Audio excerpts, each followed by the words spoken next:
Jaket robek, tangan gak luka, Hasan menangi tarung carok lawan 4 pendekar Madura. Akui tak punya ilmu kebal. Fakta dua pelaku carok di Madura tidak terluka masih menjadi pembicaraan. Padahal dua pelaku kakak adik itu bertarung melawan 10 orang. 4 dari 10 orang tewas tersebut malah dikenal sebagai pendekar di Madura. Namun keempatnya tewas. Dua pelaku kini sudah berhasil diamankan polisi. Hasan Busri, salah satu pelaku, akhirnya menjawab terkait dirinya memiliki tudingan ilmu kebal.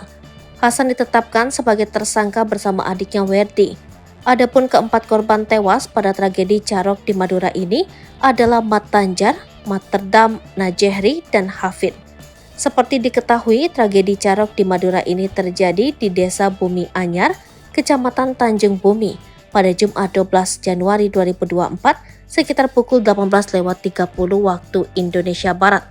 Mengutip Tribun Madura, Hasan tidak secara spesifik menyebut bahwa dirinya memiliki ilmu kebal. Hanya saja ia membenarkan memang pernah belajar silat di Kalimantan bersama seorang guru. Warga desa Bumi Anjar, Kecamatan Tanjung Bumi ini tidak menyebut lokasi pasti tempat ia belajar silat.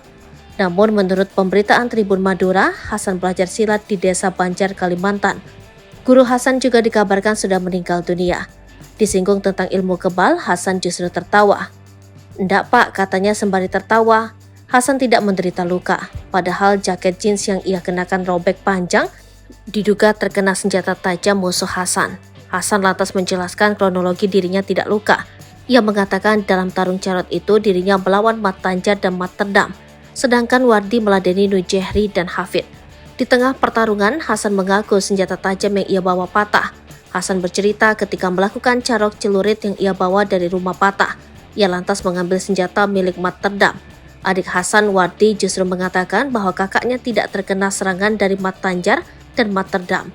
Sementara itu, identitas keempat korban tewas dikuak oleh Werdi. Katanya Mat Tanjar dikenal sebagai guru silat. Bahkan warga pun menganggap bahwa 4 korban carok Madura ini merupakan seorang pendekar dan sangat disegani. Atas perbuatannya, Hasan dan adiknya Werdi dijerat pasal 240 KUHP dengan ancaman hukuman seumur hidup atau 20 tahun penjara.